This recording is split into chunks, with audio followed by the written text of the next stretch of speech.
Floral Lace Nail Art Tutorial using Shrinky Dinks by Hotpinkzebrapolish. Hi everyone, in today's video I'm going to be showing you the last Shrinky Dink design, and this one has, like I said in the first video, there's 3 different concepts basically. So I had what you can do to do a photo, and then I showed you what I did for drawing the logos and that kind of thing. And so then for this one it's going to be just kind of a fun, pretty simple floral design, but then the interesting part about this is that it has a asymmetrical cutout border on it. So that's the fun part about this one. So the outside of it you can cut out. I used a little manicure scissors to cut out the Shrinky Dink material into that little floral outside, kind of like a lace, almost like a floral lace border. And that you can use in a Shrinky Dink, and when it shrinks down and you put it on a nail, it keeps that form, which is just so much fun.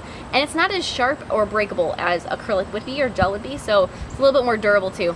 I hope you guys like this as much as I do and have been enjoying these Shrinky Dinks. I have some other ideas that I might be trying to execute with the Shrinky Dinks later on, and doing some other fun stuff maybe on my art channel too. I just kind of rediscovered Shrinky Dinks. They were something I used when I was maybe 8, and I just sort of, I don't know why I decided to try playing around with them again, but I'm kind of getting some ideas. So if you guys like this as much as I do, please check back for all of those, and I will see you in my next video. So to start with, just like I showed you in the other ones, if you guys are watching all these videos, you're like, man, this stuff is the same in the beginning. But it is. I'm sorry, but just in case you didn't see them, say it again. You want to measure your nail, the width and the length that you want the nail to be, and then multiply it by 3. So for me, it's a 1/2 inch, so it makes it 1.5 inches across the top, and for the whole length of the nail, so 1.5 inches, and then 3 3/4 inches long. So I'm going to measure that going across, and then make myself a nice little rectangle on my Shrinky Dink material.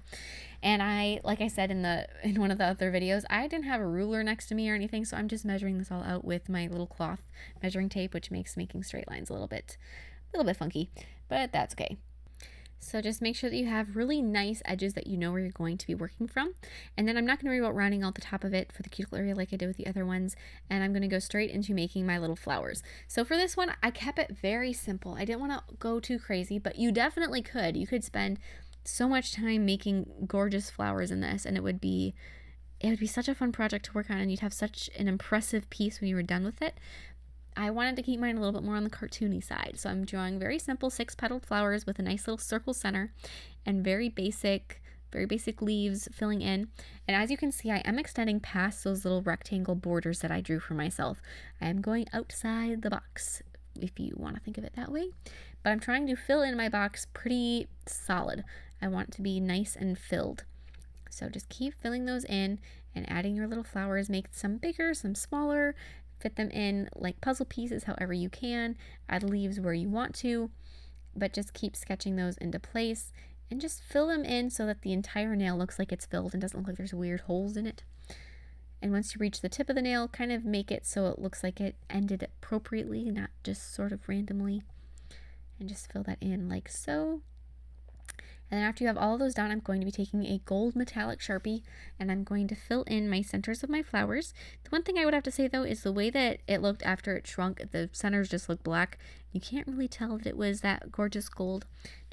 When you bake the Shrinky Dinks, the colors intensify, and for whatever reason my gold just got burnt looking, but that's okay. It all worked out and they still look gorgeous. So then I'm going to take, and I'm going to be starting out with a pretty dark purple color.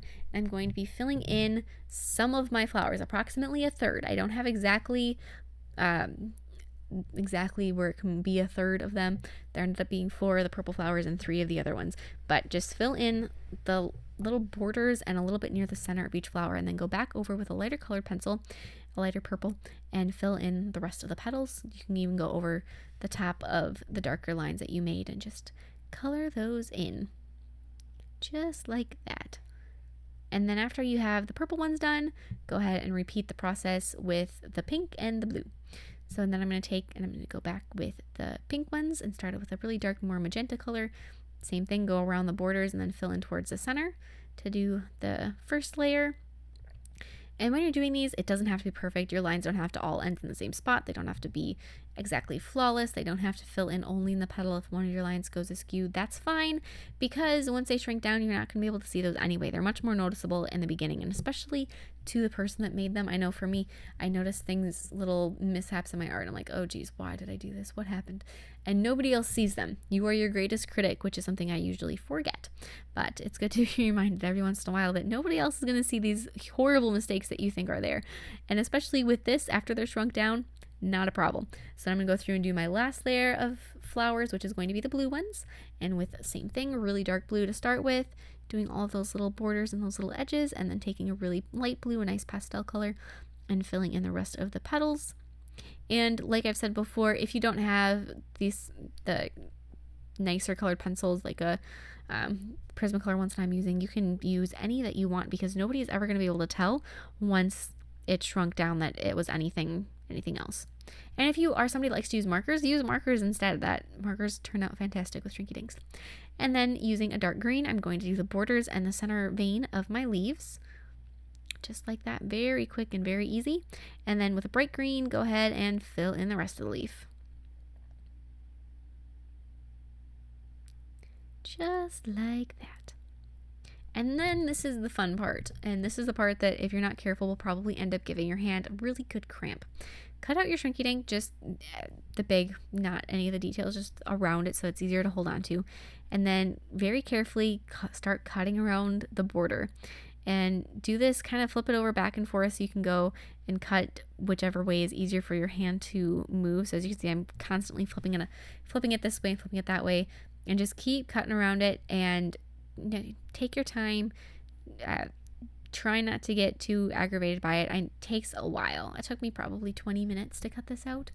So just keep that in mind before you get started, that it's going to take you a little bit of time, and using those little scissors for that long will definitely give your hand a bit of stress.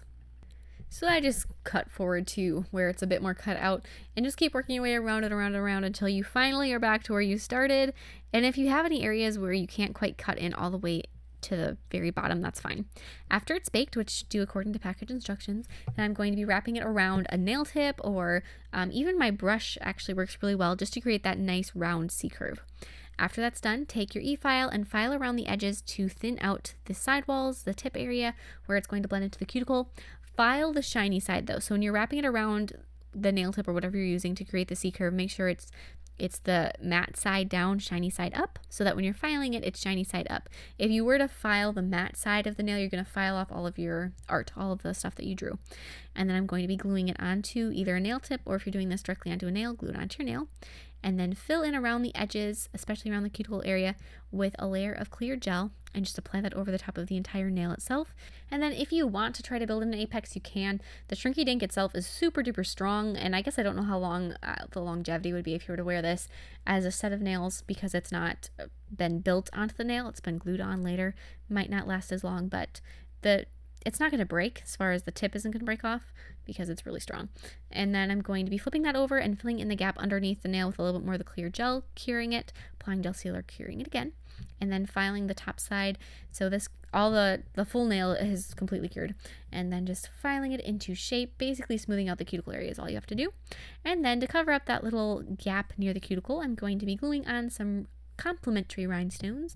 So I have some that are really pretty, sort of teal, greeny blue, iridescent color that are just gorgeous. So I'm going to be gluing those around that area. And then that is it. Apply a layer of gel sealer and you are all done. I really like the way this turned out. I like the kind of sketchbook appearance of it. I think it looks almost kind of like a stained glass window too. You could definitely do some stained glass design using this technique. So I hope you guys like it as much as I do, and please share recreations with me on Facebook or Instagram. I would love to see them, and I will see you in my next video. Bye!